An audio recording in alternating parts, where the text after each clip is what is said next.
Lena had always been fascinated by trains. As a child, she would watch them speed past her bedroom window, the sound of the whistle echoing through the night. But there was one train she had never seen, the midnight train that supposedly passed through the town only once a year. According to the locals, the midnight train was no ordinary train. It was said to be a ghostly locomotive that carried passengers who had lost their way in life, offering them a chance to find what they were searching for.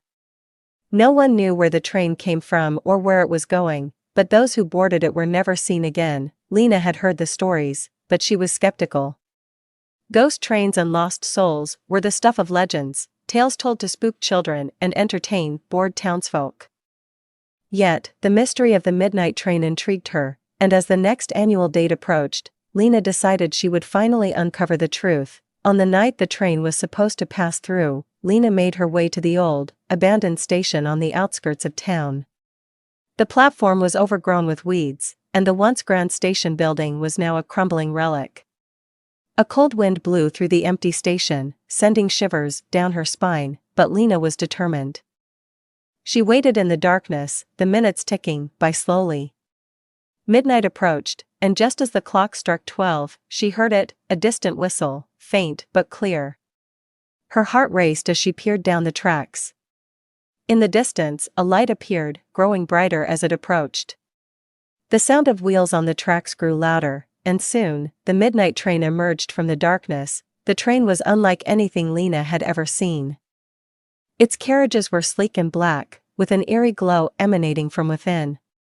The windows were tinted, preventing her from seeing inside, but she could feel eyes watching her. The train slowed as it approached the platform, and with a screech of metal, it came to a halt right in front of her. The doors slid open with a hiss, revealing a dimly lit interior. Lena hesitated, but something, curiosity, perhaps, or a deeper sense of destiny, urged her forward. She stepped onto the train, and the doors closed behind her. Inside, the train was luxurious, with plush seats and polished wood paneling. But there was an otherworldly quality to it, as if it existed in a place between reality and dreams. The few passengers seated inside barely acknowledged her presence, their faces blank and emotionless. Lena took a seat near the window, her heart pounding. The train began to move, slowly at first, then picking up speed. She looked out the window, but instead of the familiar townscape, all she could see was darkness, endless, impenetrable darkness. Time seemed to stretch and bend as the train sped through the night. Lena had no idea where she was going or how long she had been on the train. The other passengers remained silent, staring straight ahead as if in a trance. Just when Lena thought she might be trapped on the train forever, a voice broke the silence. "Are you lost?" Lena turned to see an old woman sitting across from her. The woman's eyes were sharp and piercing, in contrast to her frail appearance. "No," Lena replied, though she wasn't entirely sure. "I'm looking for something." The old woman nodded, as if she understood. "We all are," she said. "But this train doesn't take you where you want to go. It takes you where you need to be." Lena pondered the woman's words. "And where do I need to be?" she asked. The old woman smiled faintly. "Only you can answer that." As the train continued its journey, Lena thought about her life. She had always been searching for something beyond the ordinary, something that would give her life meaning. But in her search, she had become restless, never satisfied with what she had. Finally, the train began to slow. The darkness outside the window gave way to a faint light, and soon, Lena saw a station up ahead. It was not the same old, abandoned station she had left behind. This station was bright and welcoming, with people milling about as if waiting for someone. The train came to a stop, and the doors opened. Lena stood up, feeling a sense of clarity she hadn't felt before. She turned to the old woman, but the seat was empty. Lena stepped off the train, her feet touching solid ground. She looked around and realized she was back in her hometown, but something was different. The colors were brighter, the air fresher, and the people friendlier. It was as if she was seeing her world with new eyes. As the train pulled away, Lena understood. The midnight train hadn't taken her to a new place, it had shown her the value of what she already had. She had been searching for meaning elsewhere, but the answer had been with her all along. With a renewed sense of purpose, Lena walked away from the station, ready to embrace the life she had once taken for granted. The midnight train had done its job, and as she glanced back, she saw it disappear into the night, carrying its next passenger toward their own revelation.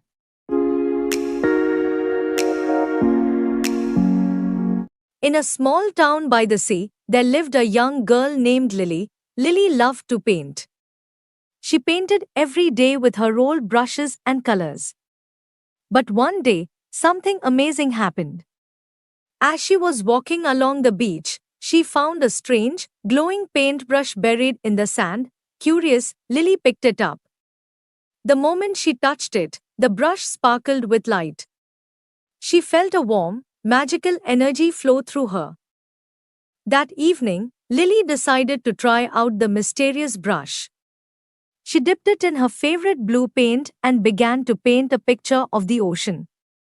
As soon as the brush touched the canvas, the waves in the painting started to move. Lily gasped in surprise. Is this real? She wondered. She touched the painting again, and a cool breeze came from the canvas, carrying the smell of salt and sea. Excited, Lily painted a bright yellow sun. The sun in the painting started to shine, filling her room with warm sunlight. She painted birds, and they flew off the canvas, chirping happily around her room. This is incredible! Lily exclaimed. She spent the whole night painting, creating a magical world full of life. But soon, she noticed something strange. The more she painted, the weaker she felt. The brush was using her energy to bring the paintings to life. Lily realized that the paintbrush had magical powers, but it came with a price. She decided to use it carefully, only painting when she truly needed something special. One day, there was a terrible storm in the town. The waves were high, and the wind was fierce. Lily knew what she had to do. She picked up the magical paintbrush and painted a calm sea and a clear sky. Instantly, the storm stopped, and the sun began to shine. The people in the town were amazed and thanked Lily for saving them. But Lily knew it wasn't just her, it was the magical paintbrush too. From then on, Lily became known as the artist who could paint the world. But she always remembered to use her gift wisely, knowing that true magic comes from the heart.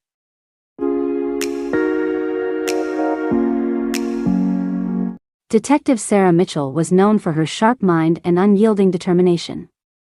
She had solved some of the city's most puzzling cases, but today, she faced something unusual, a case without a crime. It started with an anonymous note left on her desk. Find the key, and you'll unlock the truth.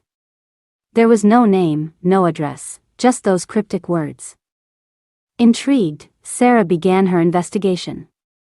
She retraced her steps from the past week, thinking about the people she had met and the places she had visited. One memory stood out, a visit to the old library downtown, where she had spent an afternoon researching for another case. She remembered a strange encounter with an elderly librarian, Mr. Grayson, who had seemed eager to talk but hesitated, as if holding back something important. She decided to pay him another visit. The library was quiet when she arrived. Mr. Grayson was at the front desk, his face lighting up with recognition when he saw her. Detective Mitchell, he greeted her warmly. What brings you back? I received a note, Sarah said, showing him the slip of paper. It mentioned a key. Mr. Grayson's eyes widened slightly, but he quickly composed himself. Ah, the key. Yes, I think I know what this is about. Follow me. He led her to a secluded section of the library, where ancient books lined the dusty shelves. He reached up and pulled out a thick, leather-bound volume. It looked like any other old book, but when he opened it, a small metal key was tucked inside the hollowed-out pages. This key, Mr. Grayson said softly, belongs to a safe deposit box. The box was left here many years ago by a man who never returned to claim it. He was a friend of mine, a journalist investigating something dangerous. He feared for his life. Sarah took the key, a heavy sense of anticipation settling over her. Do you know what's in the box? Mr. Grayson shook his head. Only that it's something important. He said it could change everything. With the key in hand, Sarah headed to the bank where the safe deposit box was stored. The box was old, dusty, and felt as though it hadn't been touched in years. She unlocked it and slowly lifted the lid. Inside was a single envelope, yellowed with age. She opened it carefully and found a stack of photographs and a handwritten letter. The photographs were of influential figures, politicians, business leaders, and law enforcement officers, engaged in secret meetings and illicit activities. The letter explained everything. It was a confession from a whistleblower who had uncovered a vast network of corruption that reached the highest levels of power. The journalist had planned to go public with the information but was silenced before he could.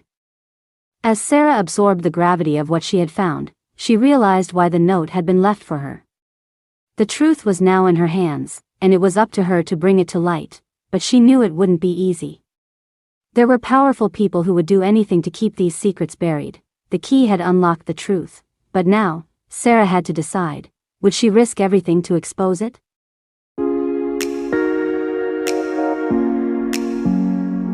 In a futuristic city where robots lived alongside humans, there was a small, shy robot named Spark. Spark was different from the other robots. While most were big and strong, Spark was small and not very confident. He had a shiny metal body and bright, blinking lights for eyes. He loved to fix things, but he was always too scared to speak up or join in with the bigger robots. One day, a problem arose in the city. The power generator, which provided energy to the whole city, began to break down. The bigger robots tried to fix it, but it was too complicated even for them. The lights in the city began to flicker, and everyone was worried. Spark watched from the sidelines, feeling nervous. He knew a lot about fixing things, but he was afraid that the other robots wouldn't listen to him because he was so small. As the city's lights grew dimmer, Spark noticed something that the other robots hadn't. There was a tiny gear deep inside the generator that was stuck. Without thinking, Spark quickly rolled over to the generator. "Excuse me," Spark said quietly, but no one heard him. He tried again. "I think I know what's wrong." The bigger robots looked down at Spark. They were surprised that he was speaking up. "What do you know about this?" One of the bigger robots asked, but not unkindly. Spark took a deep breath. "I can fix it," he said, a bit louder this time. He explained about the stuck gear. The bigger robots decided to give Spark a chance.